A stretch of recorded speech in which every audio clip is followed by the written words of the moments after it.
Hi friends, நம்ம பாண்டியன் ஸ்டோரில் promo போட்டிருக்காங்க, பார்க்கலாமா? சரவணனுக்கும் மயிலுக்கும் டைவர்ஸ் கேட்டு வந்த கேஸ் வந்துருச்சு.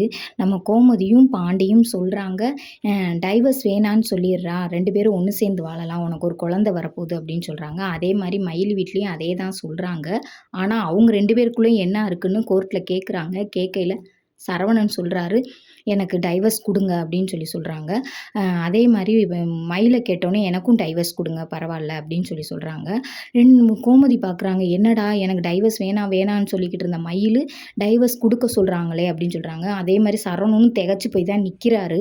ஆனால் மயில் என்ன நினைக்கிறாங்கன்னா, வயிற்றுல குழந்தை இருக்கையிலே இன்னொரு பொண்ணு அவர் யோசிக்கிறாரு. அப்படி யோசிக்கல அவர் மனசை மாற்றி நம்ம திரும்ப போய் அவர்கிட்ட வாழ முடியுமா அப்படின்னு யோசித்து கோர்ட்டில் வேணான்னு சொல்லிடுறாங்க. இங்கே பார்த்தீங்கன்னா மயிலோட அம்மா வந்து அப்பாவும் அம்மாவும் போட்டு திட்டுன்னு திட்டுறாங்க. ஆம்பளை துணை இல்லாமல் நீ எப்படி வாழப்போற, ஏண்டி வாழ்க்கையை கெடுத்துட்டு வந்து நிற்கிற அப்படின்னு சொல்லி ரொம்ப பேசுகிறாங்க. மயில் ரொம்ப மனசு வெறுத்து போய் தான் இருக்காங்க.